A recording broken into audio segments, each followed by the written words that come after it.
Hello, today I am with Steve Neal, who is the Director of Administration and Economic Development for the Township of Verona, New Jersey. Prior to this, Steve was the Communications Director for the Township and still runs the Township's communications in his new position. I have asked Steve to join me today to speak about engaging constituents through social media. Steve, thank you so much for sharing your insights with us today. To get started, let's chat briefly about social media in general. How do you believe that social media has changed in the public sector for over the past 10 years? Hi, first, thanks for having me on here. I'm happy to talk to you about social media. So I think the biggest thing so I've been with the town for 13 years, so I've kind of seen it from start to where it is now, and been with communications the whole way through. So I think the biggest thing in the public sector is, when I first started, everyone was very scared to share information. Transparency was kind of a dirty word at that point in the beginning. So, a younger person coming in and saying, hey, we should be sharing this out. This is great. Let's tell the residents this, sharing pictures and everything was like, it was a big step for people in the public sector, at least for us from what we've seen. So I think over the past 10 years or so, there's been a huge shift in that. And now your residents, your constituents, they expect that. They want the information. They want it at their fingertips. Honestly, people right now, they're not necessarily going to your website just to, find news. They're going for a specific reason, where they're going to look up an agenda or something like that. Everything else should be put out for them to see. So, social media is just another branch out of your website. That's where people are. That's where your residents are. You might not like it, but I think, there are platforms that we have to engage on and that we have to utilize in order to really be providing the level of service to your residents that, they expect at this point.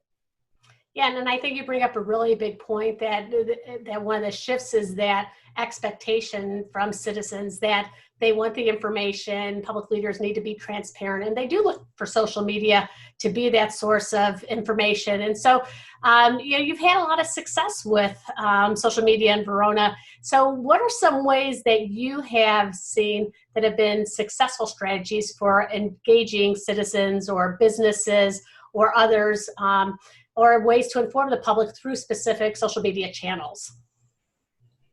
So I think, the starting point is figure out what channels you want to focus on. And then it's a lot of experimenting. It took us a long time to kind of fall into a nice pattern with our communications plan.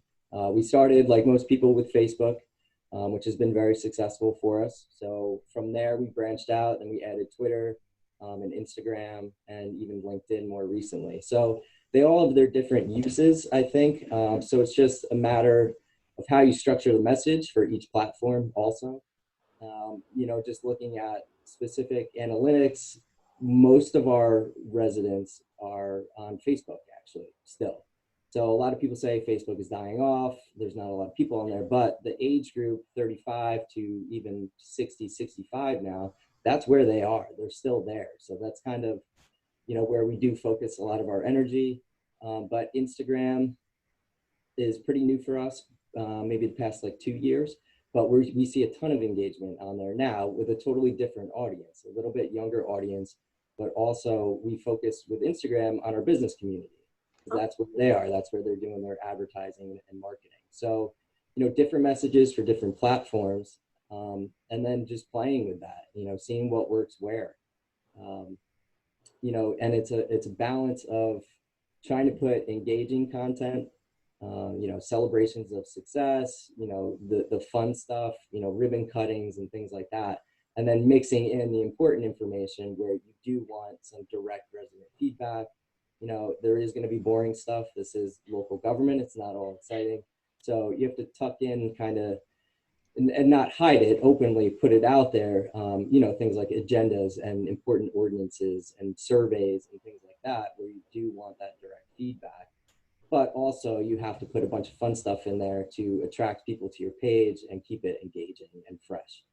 So do you find that there are certain platforms that you gravitate towards for very specific purposes? So for example, you know, going through, we're trying to get folks to respond to the census right now. So in terms of getting individuals to actively take action on something like that versus maybe wanting to promote local businesses or promote an event in time, do you use different channels for those different purposes? And do you have some examples of that? Yeah, the census is a good example right now. We've really hit Facebook again pretty heavy with that because, you know, those just the demographics, that age group is typically who's going to be filling out the census. So we did hit that very hard. Um, you know, we started using events, Facebook events. Actually, we seem to get a lot of engagement on. So we try and put as many events up there as possible too, because people show an interest and then it spreads. They can share it easily, and things like that. Always use images. So, you know, luckily with the whole census, the New Jersey Census Bureau has been really good actually about putting out graphics and, you know, different photos and everything and themes for every week. So we've kind of tied into that and we just try and promote and share that theme. So that's, you know, one good thing is you don't always have to think of brand new content. There's content out there. A lot of people create it for you and then you just kind of tweak the message and share it out. So, you know, that's one specific instance. And then obviously, you know, with coronavirus, you know, kind of a different way of messaging. You know, things were changing rapidly. So we had to get constant messaging out. We kind of focused more on emails that way. So we did emails, we still did all social media, but some of this was pretty lengthy. So then we focused on our e-newsletter and kind of went that route for it. And then would just share quick messages out saying, go to our website and directing people back to the website with the hub of information. And I think you bring up a really good point that I know for a lot of municipalities, when they look at social media, they worry about creating good content and the challenges that go along with it sometimes. But you make a good point that oftentimes for some things, the content's already out there. So just accessing it and repurposing it. So really a lot of that work might actually have been done for you. So that's a really good point. So do you have, you know, from your experience in working with social media for so long and trying different things out, do you have different tips for leaders or communication professionals wanting to use social media for engagement? Are there certain insights you've gained over the years or words of wisdom you want to share with folks? Yeah, I would say just, you know, don't be afraid to experiment. Some things are going to work, some aren't. So see what platforms work for you. I'll kind of throw maybe a little dig, but at elected officials, I would try and keep them away from your official pages. At least posting on behalf of, you know, the township or whatever municipality, city you are. And then let them do that outside of official township business. I think that's one big thing because you don't necessarily, you know, we're not here to play politics. We're here to just present information and serve our residents the best possible way. So that could kind of, you could lose your clarity there sometimes. But nothing against elected officials. We love all our elected officials. And you know, just keep an eye on it and pay attention to what people are engaging with. I think that's the biggest thing. If, you know, you have a Facebook page, just have a Facebook page, but you're not actively posting on there, answering messages, answering comments on your page, then people aren't going to engage with it. If it's just one way conversation, it's kind of pointless, I think, for most platforms. I see a lot of towns out there that do that. They have the page up, they kind of block commenting, and just it's just an outlet to provide information. That's fine, but you know, I don't think you're getting that two-way conversation going with your residents, and I think that is critical in local government. Yeah, and I think that's a really good point because, you know, our conversation is about engaging the public. And so if you do want to engage the public through social media, you do have to allow for that two-way conversation. And I know that sometimes that is a challenge for folks. They worry about that in comments, and it does take some more monitoring. But as you pointed out, the rewards, I think, are far more beneficial. You are creating that connections with citizens, and that's what we're really looking for. Any other last words or tips or suggestions for folks?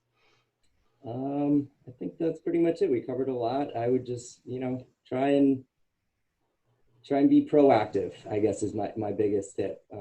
Because if you're not, when your residents start to pay attention and want to engage, and you haven't been providing those outlets and that information, it could get ugly. So be proactive, be positive about it. There's going to be good, there's going to be bad along, but there's definitely, I think the main outcome is going to be positive. Well, Steve, thank you so much for your time and your insights today. I really appreciate it. Thank you.